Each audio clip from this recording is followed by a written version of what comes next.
It's not healthy to sit around and ruminate on these people all the time and to lose all the things that some of y'all have lost. You've lost jobs, you've lost houses, you've lost children, you've lost friendships, you've had to give up long-term friends or give up long-term, relationships or, whatever it is. You've just lost so much for this person who at the end of the day did nothing but take from you.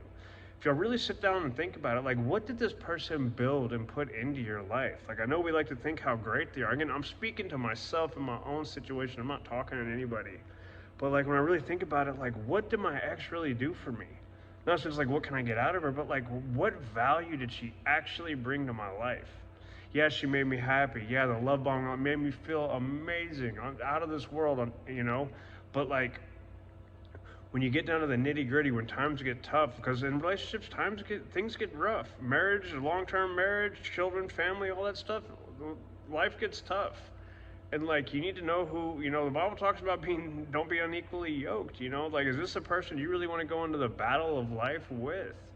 I know for me, I had a genuine love for my ex, so I know there was a lot of lust in the relationship, and the love bombing and sex bombing and all that stuff definitely had me hooked, and I feel I have a genuine love for her. But like, I want you guys to ask yourselves this question, because like, I often think about this, or have often thought about this.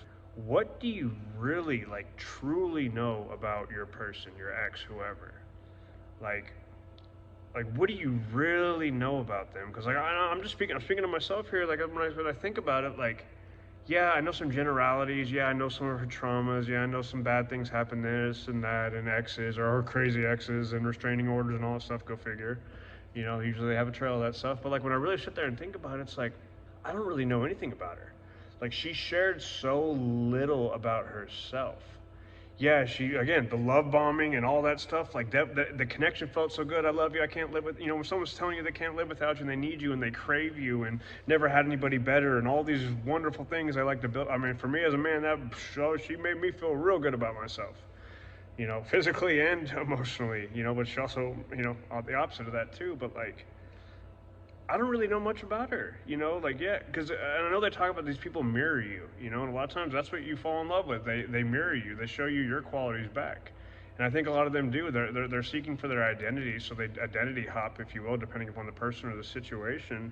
And they have all the same values as you and morals as you and think the same way. But then as time goes on, it's like, I noticed like with my ex with like the breakups, we had a couple 2-month breakups, had the 6-month breakup, had a lot of breakups, whatever. But like, I've noticed at different times when I came back, it's like things at the beginning, she said she would never date anyone if they did this or that. And it's like, she's actually doing those things now, or things we joke about we never do. And then now